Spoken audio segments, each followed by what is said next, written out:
I hate to break the fishing news after Yaremchuk, but I'd like to speak about the ice hockey. Congratulations, you're one of the 13 listeners of the Real Life Podcast. We just traded a migraine in for like an orgasm. Might want to mark that down, Yaremchuk. Yep. All of my projects are on schedule until they're not. A member of the Nation Network of Podcasts. About as funny as we're going to get today.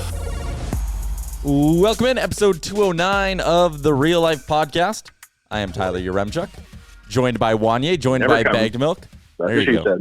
I imagine he is building the world's largest structure somewhere. Who? A 70-story Chalmers? Tower. Yeah. Yeah. He hasn't been here for probably, like a month now? Has he taken the entire month off from podcasting because he's building something wild? Yeah, he's been in BC building a spaceport or something. Yeah, I just imagine it's the largest structure on Earth. And it's taking so long that Chalmers can't even break away from it for just an hour. No. He has to talk he's like hanging on the side of a building with 3 hammers. He's swinging simultaneously. I haven't seen my family in weeks because he's dedicated to his craft. He's actually sleeping on the side of the structure in a little makeshift tent that hangs off from the beams.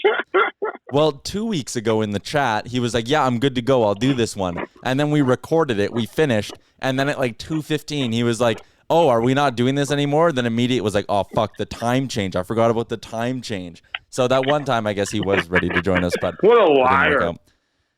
No commitment from Chalmers. No, man. He's building things that are very important, and he won't even tell us what they are because they're super secretive, and they're probably a part of some kind of government conspiracy and or cover-up. He's building 5G towers. That's right. And Bill Gates has tasked him to build them quietly so that and what you don't know, Tyler, is that he's actually gone nocturnal because he is embedding chips into all of us under Bill Gates' direct command. Yeah, you're not going to put a chip in my head, Chalmers. Not today. This is episode 209 of the Real Life Podcast, as always, brought to you by Japa Machinery, who is very committed. They will not disappear for a month like Chalmers did. Check them out online, japamachinery.com. All your heavy-duty machinery needs. And I said that terribly. Find them. Check it out. Japa. Good local company. We love them very much. If you're wondering why, why this podcast is going to be shorter than most, why it's coming out 4 hours earlier than most, and why the connection may sound even worse, it's because I'm doing this from a hotel room in Canmore. So while I'm on vacation, still recording these podcasts. Can't say I hate this podcast now, can you? Well, you're actually, you had me dead to rights. It's too bad I wasn't on the show because I'm like, what the fuck? Why do we do this so early in the morning? Like all mad. And your friends are like, well, I'm actually on vacation, like in my hotel room with my girlfriend, you dick. So it's like, oh wow, that's actually and of course supremely dedicated. See, I respect Yaremchuk. I've never once said I don't respect. Well, my girlfriend's not here. I'm scared of you, to be honest. Fair enough. My girlfriend's not here. I was like, hey, I'm recording Real Life, and she was like, I'm gonna go get you a bagel. So she's walking to the little bagel shop by our hotel. So when this podcast is over, I'll have a nice fresh bagel as well. I'll be all good to go. Should let everyone know in 10 minutes. You've got the world on a string. I do, and I've been golfing like 3 times while I'm here too. It's incredible. It's such a good life. The coffee in this hotel room sucks. If you could find a way to live in a hotel, Yaremchuk, and continue to do the show from your hotel room, you could theoretically live. Yeah, the hotel Wi-Fi is just fucking terrible. It's pretty much me with a clean connection right now, and the two of you guys cutting out like every 4 or 5 words. So I'm going to try fix this in a second here. Do you want Chalmers to build you a 5G network router? No. Yeah, if you need Chalmers to build you a Wi-Fi connection, then just let us know. You can install one. It's nice. No, actually, what I just remembered is that I was connected to the hotel Wi-Fi, so I just disconnected. I'll do this whole thing on my data. So I'll burn through my data for the month right now, too. That's how much I care about giving the good people the real life. Yeah. I also think I have unlimited data. So. Oh, well, all right. Yeah, well, whatever. Unlimited data. What the hell? There's an Illuminati meeting. What? Tell you what. Yeah. No, that's a saying. Yeah, I'll tell you what. All right. Okay, there's Tyler, have you ever used a fax machine? Good question. No, never used a fax machine. My dad runs his own business, so he always had one at the house. So there were a few times where I'd go and like the phone would ring and I'd pick it up and I'd be like, hello, and it'd just be like, I'd be like, fuck. And one time I picked up twice And then the third time, the guy called my dad and was like, tell your fucking kid to stop picking up the phone all the time. I'm trying to send you a fax, because the fax number was the same as our home number. You do not talk to my son, Tyler Yaremchuk, like that, said I, if I were your father. That's right. That would be my reply. I'm pretty sure my dad just called me and was like, stop picking up the phone, you idiot. And I did. I learned my lesson. I stopped picking up the phone when businesses would call. Is there a reason for that question, Baggedmilk, or are you just doing a survey on behalf of the fax company? Big Fax. Yeah, I was just doing a survey. I've been working for Big Fax for for a while now, and I'm just really getting to the bottom of some of this data. You got to think at some point in the fax machine industry, they had a meeting where someone told them what email was, and they're like, "Oh, that doesn't sound good." I will tell you this, and this is 100% true. I don't know if the company still does it, but the place I used to work before the Nation, right? If you wanted to make any adjustments to your account, Tyler, which were in some cases sizable loans and all that kind of stuff, you had to fax in the changes because they believed that emailing them was unsafe. Well, the problem is signatures, right? So a lot of companies do that. The government, you still have to fax a lot of shit to. Because they do. Can't you scan it, though? No, some government departments don't let you. Oh. So that was always right. Like, it is 2020, but there's still some groups that do. That was always the fun part, is where people would be like, okay, that's great. Where the fuck do you want me to find a fax machine? The past. That's a good question. Yeah. So if you could build a time machine and go back to 1999, then you'll be set. I actually if I had a time machine and I got to go back to 1999 to make a fax, I would do many other things, including telling everyone not to worry about Y2K and participate in the Millennium. Exactly. The Millennium, my God. Yaremchuk, were you even alive when the Millennium hit? Well, I was, but I was like 3. I know what you're talking about, though. I know what the reference is. Yeah. Did you have a good time with the Millennium? I couldn't tell you. I think my first ever memory is from when I was like, I want to say 4. Go on. What's your first memory? Like, my first memory, I believe, is me moving out of the first house and into like the house I grew up in. And I was 4 when that happened, 3.5 maybe, like around that age. What do you remember happening? I remember there being a big moving truck, and I remember sitting in like the middle front of it, like a U-Haul, right? And I sat in the middle on, like, I think one of my cousins like held me, like had me on his lap because I was sitting in the front. And it was extremely dangerous. Whatever. So I think the 90s.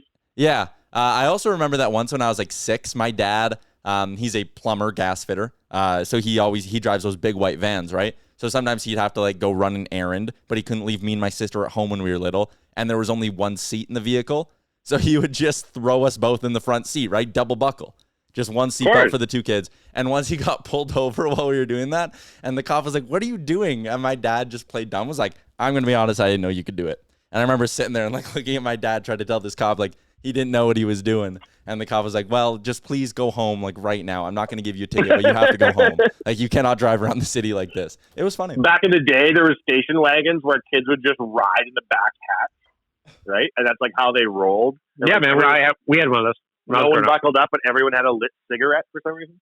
I remember like those Garfield window suction cup things. I was basically one of those when I was a kid in the back seat of a station wagon. Like, just I was just sitting out the window, just looking at stuff. And if there was ever a collision or my dad had to hit the brakes, I was flying immediately and very quickly into the seats in front of me. Oh, it was all good fun. Well, I was also from a small town, so I was used to like surfing in the back of pickup trucks and stuff. Like, what's your earliest memory? Mine? Yeah. Camping.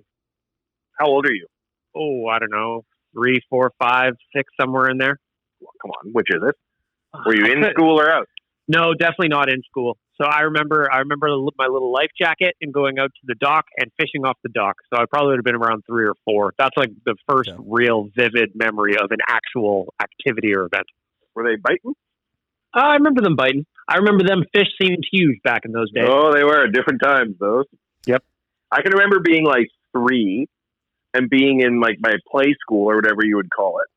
And I can remember my mom coming to get me and like leaning over a Dutch door and looking at me and me being like, oh, there's my mom. I'm thrilled she's here. And that's my first memory. Interesting. What was your first? Is this what you had on your agenda for today, Tyler? No, but as a good host, I'm going to segue this back into hockey doc. What's your first ever Oilers Why on memory? earth would you do that? What's the first what? First ever Oilers memory. Like, what's the first memory you have of the Edmonton Oilers? So I think mine is What year was the Heritage Classic? It was 04, right? The Heritage Classic is your first memory of the Oilers? Oh, trust me, not even my first memory. I just remember the Heritage Classic. I was like 7, and my parents went to it and left me at home with my grandparents to babysit me. And I remember looking at it on TV, being like, "Oh, this looks sweet. My parents are there." I think that's November 22nd, 2003. Yeah, that would make sense. I went to that game with my buddy, and it was like the hardest ticket in town to get ever, even though like 70,000 tickets were issued. And it was miserable. Like, wasn't it like minus 30? Beers froze under your seats, and then the next day it was like +2. Really? Gotta love Edmonton winters, you know, or like -10 or something. Like it felt like +2. So, what was your guys' first ever Oilers memory? Do you know it off the top of your head? Can you dig back quickly enough? Yeah, probably for me it was the 1990 Stanley Cup parade, because we were driving down 124th Street in like the family van, and everyone was honking, and I would have been whatever age, and I was like, "Why is everybody honking?" And they're like, "Oh, the Oilers won the Stanley Cup," and I was like, "How interesting." But no one in my family liked hockey. Really? No. Huh. Just me, because I would listen to John Short every night before I'd go to bed. And I was like, hockey is very interesting, so says my best friend John Short. And then I got super into it with my grandma when I was like, I don't know, 12, 13, 14. Mine would have to be, the first one that I really, really remember would have been, my dad used to work for the city of Edmonton. And every now and then they would just throw their name in the hat to kind of get like a raffle for tickets from the city. And my first vivid Oilers memory was going to a game against the Red Wings. I probably would have been about 7. Okay. Wow. And then back in those days, I mean, I've said this on the podcast a million times. Back in those days, you used to be able to go right downstairs and stand outside the dressing room. So went to see the Red Wings. Our seats were up in the nosebleed, and this was like way at the top of Rexall Place. And those were the days where you could just wander down, you know, mid-game and sit in the lower bowl if there were empty seats down there because no one was checking your tickets. So I remember doing that, going down and sitting in better seats, watching the Red Wings. I remember vividly seeing Craig McTavish because he didn't have a bucket on.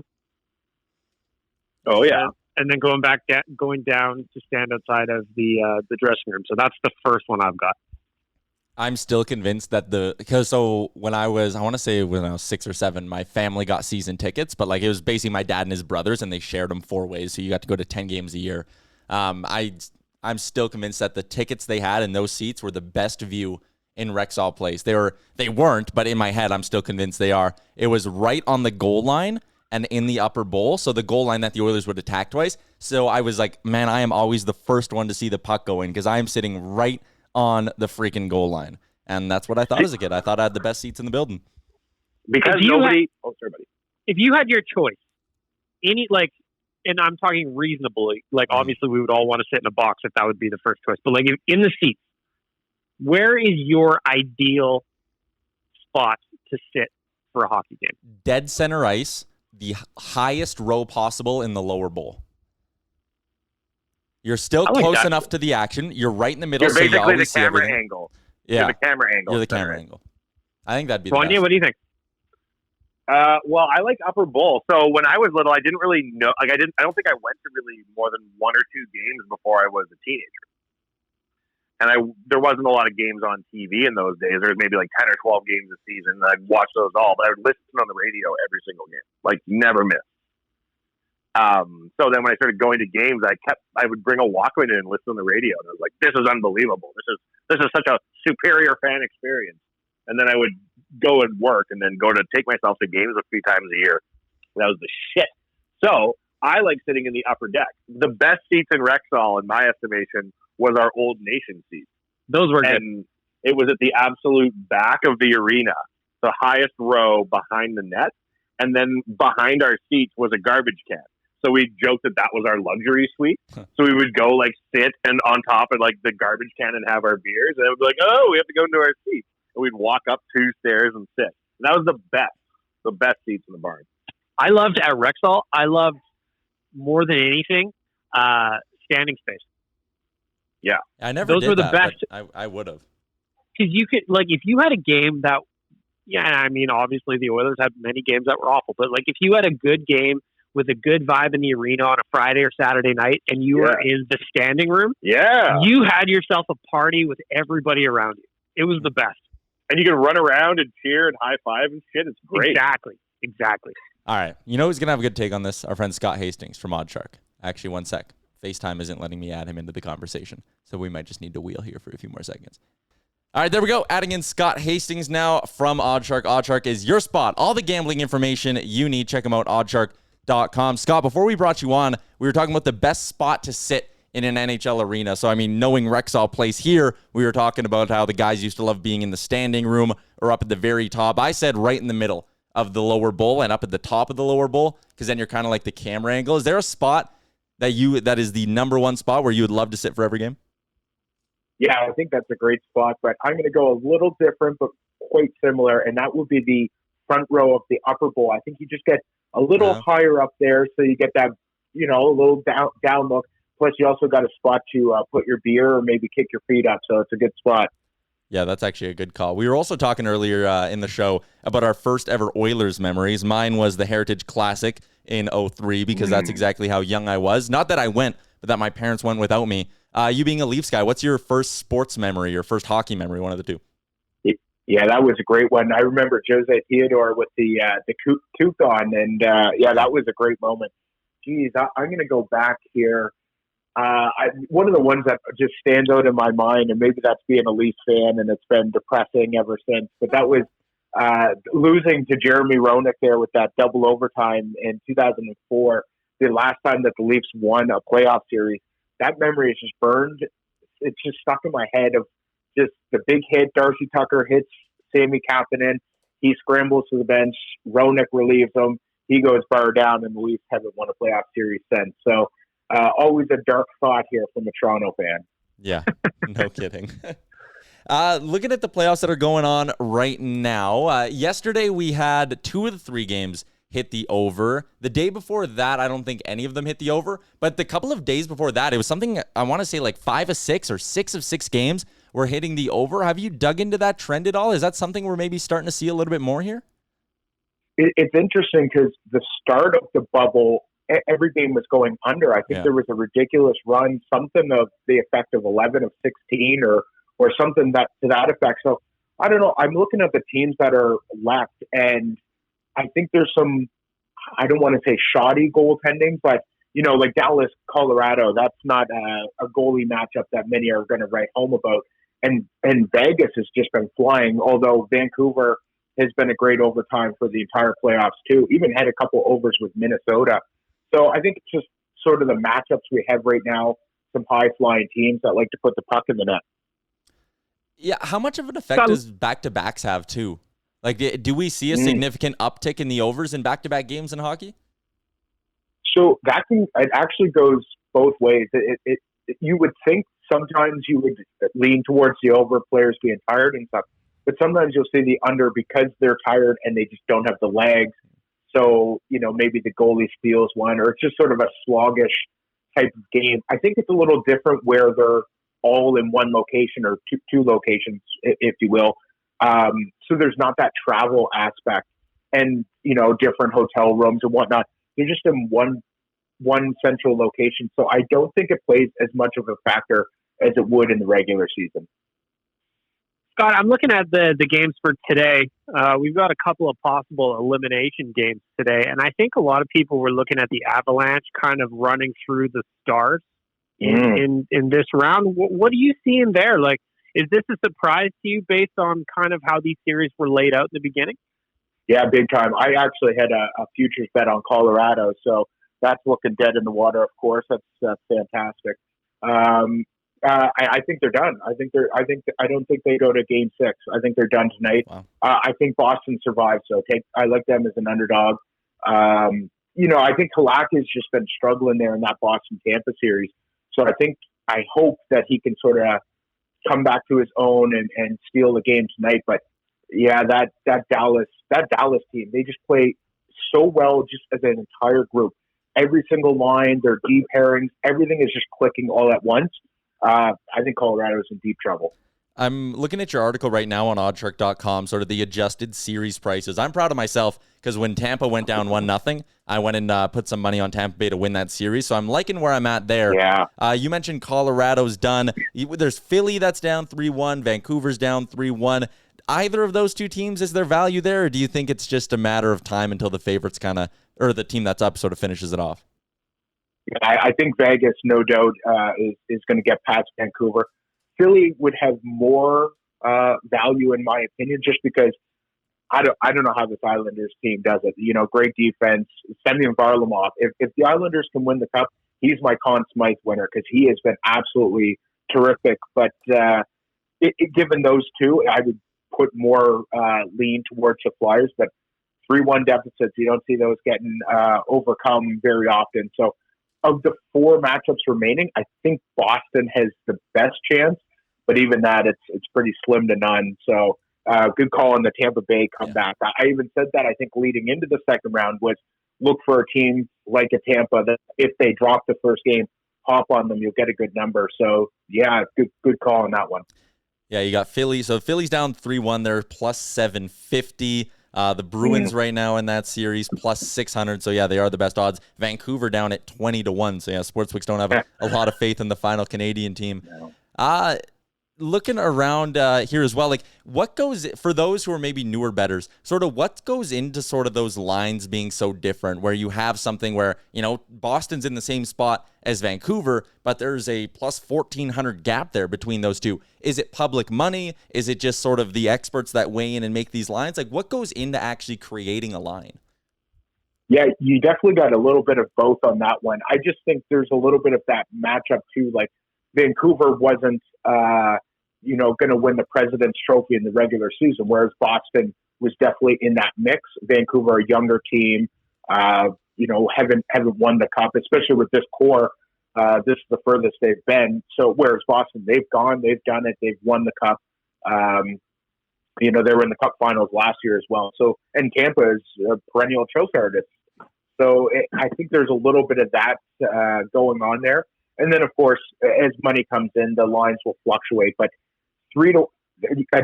down 3-1 in a series, you have to give me plus 1,000 or more, or I'm not touching it. It's just so unlikely to make that comeback. It's not worth. Like I say, plus 1,000. Oftentimes, you'll see this in football too. Will a team go 16-0? And sometimes you'll see it at plus 800. I'm like, you got to keep going for that. Keep going. The last area I wanted to touch on, you mentioned the Conn Smythe there and Semyon Varlamov. When the playoffs started, I saw a bet on my sportsbook that was which position is the Conn Smythe winner going to be, and I went and I bet on goaltender, which defense I think was the longest shot. Goalie was in the middle and forward was the favorite. But I like that bet. When it comes down to the Conn Smythe, when we get closer, we'll get some actual players emerge, right? Yeah, absolutely. And I think that was a really good bet on you because I think out of the East, out of the East, if we look at Tampa Bay and the Islanders, Varlamov and Vasilevsky, no doubt in my mind, could be the Conn Smythe winners. From the West, it's a little different, and the defense could be a sneaky one. Miro Heiskanen with Dallas has just been an absolute stud out there. I think he's got 14 or 15 points. I don't know, tied for 4th or 5th of all players. So that's a really interesting one. And, of course, you got some goal scorers in the Mark Stones and Nikita Kucherovs and whatnot. So I think you sort of see those forwards, if they're going to win it, they sort of steal it in the conference finals and the finals itself. But I think, the goalies definitely, it's a strong bet at this point. Like I say, Varlamov, Vasilevsky, and even Robin Leonard could sneak one out. Scott, I'm like I said last week, I'm the new bettor on the podcast, so I'm still learning the ins and outs of how this is going. I'm looking at the OddsShark odds and betting trends that we put up on dailyfaceoff.com this morning, and my question, I guess, is the Avalanche are still looking like favorites for tonight's game, and I'm just kind of wondering, how does that happen when they're kind of down on the mat, but they're still the favorite to win a specific game? Well, and this sort of goes back to a couple other things we've talked about on this chat here, but one of it is just everyone assumes Colorado is going to win the game. So everyone's going to continue betting on Colorado, and the books just collect the money of you betting on a favorite that's not going to win. So it's a little interesting. Like you say, all things should point towards betting Dallas, but they keep making them the favorite. I thought that was bizarre. I actually hit Dallas and the over in yesterday's game because Colorado they can score, but they can't keep the puck out of their own net. So it's one of those things that you'll see these lines where public will assume the line and they'll set the line at what you assume, and it goes the complete other way. So it's tricky. They try to trick you. You'll hear traps in games very often. You'll see it a lot in football too, where you'll see a line of like 3 points, and you're like, oh, geez, that team should be a lot more favored by that. You'll take them. Oh, it's easy money, and then they lose outright. So they're tricky. Those books are smart, bud. They are tricky. I'm still trying to figure it all out, and I'm glad you're kind of running through it for me because, like I said, there's a lot to get to here. Oh yeah, and you'll develop strategies and stuff that may make things easier. But I think that's a really smart way to approach games is looking at the number first. Don't think about matchups, goalies, lines, anything. Start with the line itself, and if the line looks somewhat normal, then proceed. If there's a full, a Saturday with 15 games on the docket, if there's a couple games that the lines don't make any sense, I just completely write them off. Then it narrows it down to maybe there's 4 games that I like. I'll dive deeper into those 4 games. Scott, we appreciate your time as always, man. Keep up the good work. Excellent. Thanks, guys, and have fun.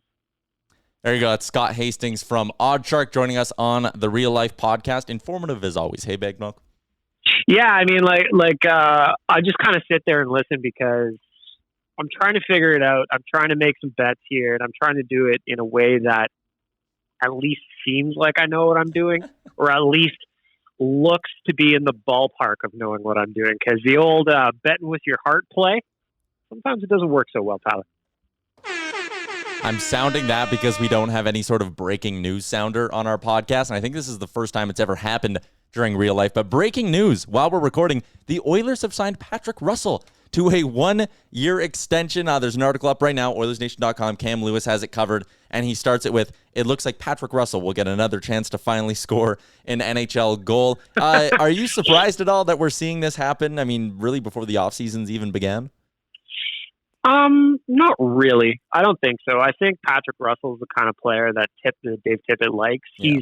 He's in and out of the lineup. He's going to work hard. He's going to provide you reasonable minutes on your fourth line. I'm not really surprised. I guess the only surprise to me is how many of the same players are coming back for next season, if that makes sense. Yeah, and you know what? That's a great point because you look at their Puckpedia page right now, and with the Russell signing, if you count Tyler Benson in their forward group, and Nygaard, they already have, I believe, 13 forwards signed for next year. 9, 10, 11, 13 forwards. So their forward group could pretty much be done, sealed up already.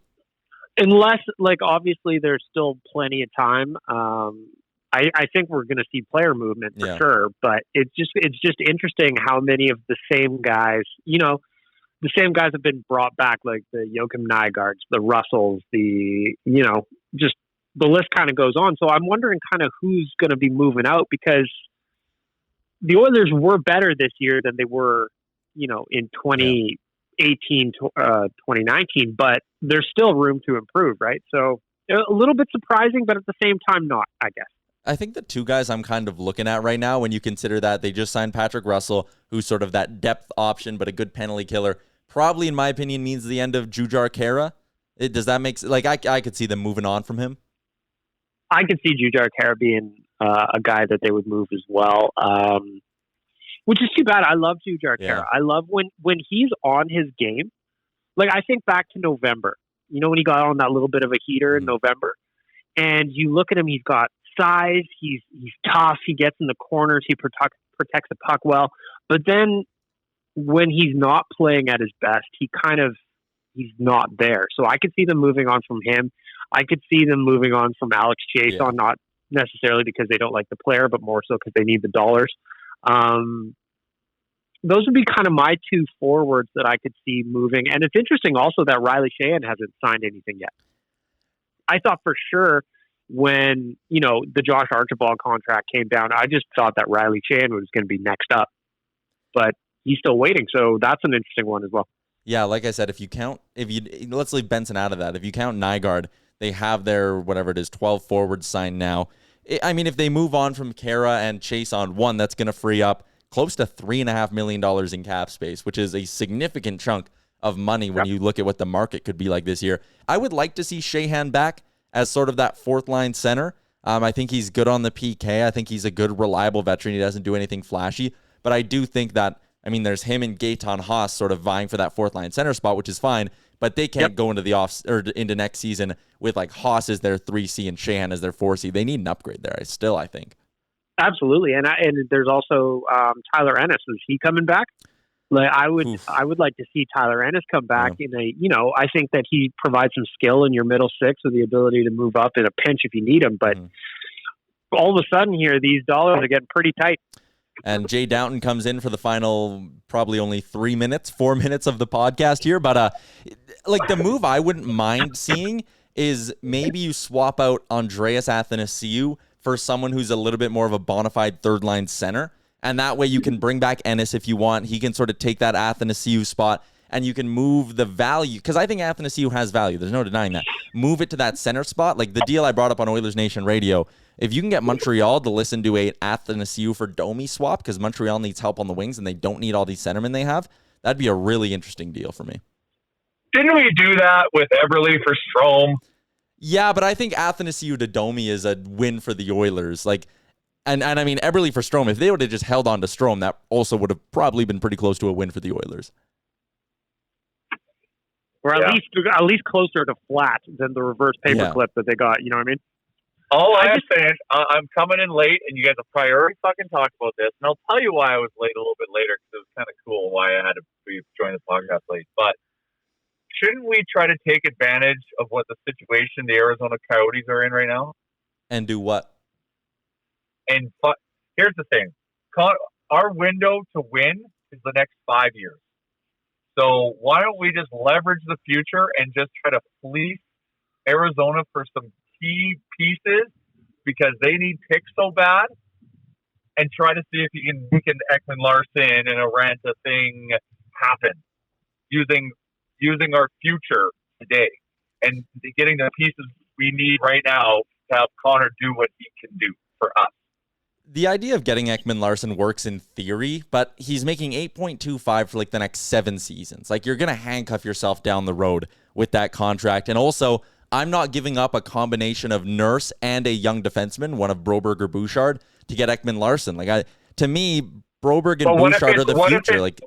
What if it's Nurse and a pick? I'm saying keep what we have in the system. But what if it's Nurse and a first rounder? The money would still be tight. I'd be more interested in that. Well, I know we have to figure out the money side, but if we can get rid of Russell, get rid of Larson, open up some money here. Do you not want to try to take that run? There's rumors that Arizona is looking at moving Darcy Kemper. Like to me, Ekman Larson would be great. Like if you can get Kemper out of Arizona, you're laughing. Why would they want to do that? Because they have no picks. They want to rebuild. They have legitimately no picks for the next 2 years. Like it's almost comical. They in the next 3 rounds. So this year they have no first, no second, no third. They traded away the first and third. The second they lost because of their violation for the combine testing. And next season they had to give up their first rounder. Their second rounder is still there. And then they had to give up their third rounder. So they have 1 pick in the early rounds of the next 2 years draft. The only problem is for the Oilers, they only have 2 picks in those rounds. 3, I guess, because 14th overall this year. So I don't know. Like if you've got some known quantities right now that could be some somewhat cornerstone pieces, especially on the blue line. Oh man, if you can, you've got to try to seize on that opportunity to see if it'll work. Because like, what else are we going to do? We can't. Our window is the next 5 years. So you can't build and fix those things through the draft. But if you're looking at trade, the Oilers right now, their area of strength is left-handed defensemen. So that's where I would pull from if we're looking to make a move. That and picks. Yeah, I still think the Ekman Larson thing's a little bit of a pipe dream. I think there's another team out there that could really overpay for him. Like I think if you're Toronto and you can find a way to do like a Nylander for Ekman Larson swap, you do that all day, right? And Toronto might have a couple extra picks here they could wheel from. But they need picks. Arizona needs picks. Like they're potentially going full rebuild. So they're like, picks are the currency. But like Tyler said, I mean, the problem is there that the Oilers don't have too many. I'm with you, Jay. I think that they need help now for Connor. They need it now. I would throw Brute Bouchard in the mix too, because you know me, I still feel like he could be disposable if his value, if you're cashing in on a high valuation. Yeah, and that's where I'm trading. We need these pieces today. That's where I'm trading Nurse. Yeah, if I'm trading a piece that has actual NHL value, I think there's still a cachet around Bouchard if you are looking that route. But I also think Nurse is a known commodity that people think that he's a player that they could probably acquire. Like even our friends at theleafsnation.com did a recap yesterday about how apparently, according to James Myrtle, the Leafs are really into the idea of Darnell Nurse. So it makes sense. Same GM, what are we getting same back coach from the Sioux. What are we getting back? I'm not doing that deal unless it's Nylander coming back. Yeah, me too. I was going to say, if you're going to trade Nurse to Toronto, then Nylander better be coming back. Okay. And all of a sudden, there's your trigger man for Connor for a long time. And if we're doing that deal as well, and they're taking the 7, and the Oilers can take the $7 million of William Nylander, I'm probably telling Toronto they need to take, preferably Alex Chiasson, but maybe Jujhar Khaira. I don't think they would take $4 million of Russell. But if they took Khaira and gave us Nylander in that deal, and the money sort of evens itself out, I think that's a clear win for Edmonton. Yeah, and there was rumors last year that Toronto was interested in Khaira. What was it, Tyler, Khaira and Benning? Karen Benning, and the Oilers wanted Connor Brown, but eventually they shipped him off to Ottawa. So, I mean, what happened was that trade was supposed to happen, but Jujhar got hurt. Yeah. Yeah. Jay, why were you running late? Because we only got a couple minutes left here before I got to run. Well, I was running late. Well, I got asked. So a good friend of mine owns Weekly, which is a hair place. They've got 2 locations, one downtown and one on White Ave. And he got invited to come into the bubble to cut hair this week. Oh, wow. Because the players are screaming for haircuts. So being his name's Craig Boa, he's one of the best, and that's why they came and approached him. So he asked me if he could cut my hair as a practice before going in, because he has to wear gloves and there's some like PPE stuff. So I was his test subject this morning. Damn, that's actually pretty cool. And how'd the cut turn out?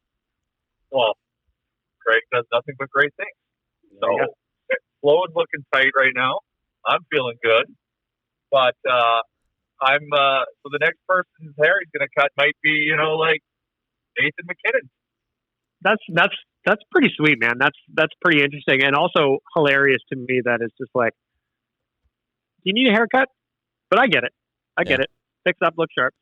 Well, that's the thing. The NHL reached out to him because he's a well-known commodity here in Edmonton, or a talent, I should say. And he was just like, "Well, this is like," and he's a huge hockey guy, so he's like, "This is unreal." Absolutely. So, he's probably getting a pretty nice payday for that too. Oh, I would assume they take care of him, but I guess the players are really after getting some haircuts. Makes sense. I wonder how many he's going to have to do a day. Like if he's just going to be putting in 12-hour shifts. Yeah, well, right now he's going to be putting. So they have him coming in for 3 full days from like 9 to 6, and it's basically like he's going to be sent a schedule, and he's just going to be going like back to back to back. So I don't know what's a haircut, like 45 minutes maybe. Like I don't know how deep they're getting, but like he's probably going to be cutting like 12, 15 players' hairs a day. That's sweet. Good for him, man. That's a cool opportunity.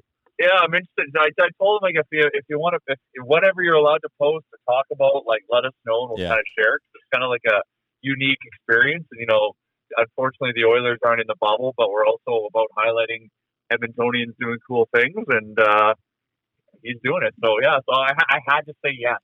I could not say yes to that. I feel like I'm doing my part for the NHL bubble. All right, I got to wrap up this podcast, boys, because I got a tea time to get to. Where are you playing? I am going just Canmore Golf and Country Club, just nice and small. Just keep it simple today. You played Silvertip, though, the other day. Yeah, I did. I played Silvertip the other day. I played this other little course called Brewster's, and it's like a 20-minute drive, and it was dirt cheap. It was like $80 for 18 in a cart. And let me tell you, if you're trying to go to the mountains and golf for like a reasonable price, you need to check out that place. It's really cool. Really? The course wasn't in great shape. Like it was, similar to what you'd get with a, city course in Edmonton for like quality, but like some nice elevated tee boxes still. You're looking at the mountains the whole time. You're only 20 minutes away from Canmore, and it was $80 for 18 with a cart. Yeah, that's good. And it was quiet too. Like we finished our round in 4 hours and 10 minutes, I think. That's nice. Yeah, it was really cool. Anyways, well, I got to go golf in the mountains, guys. So I'm cutting this podcast short. Shout out to Japa. Shout out to Oodle Noodle. And shout out to Scott Hastings from OddsShark. That was a good chat with him, as we always do on Monday. Guys, thanks for giving me a little bit of time. Okay, sir. I hope you can stay alive this week, bro. Yeah, we'll talk Big Brother on Thursday. I don't too. like his chances. All right. Episode 209 of the Real Life Podcast is over. Great job on making it through the entire hour of the Real Life Podcast. Don't forget to like and subscribe wherever you get your podcast from.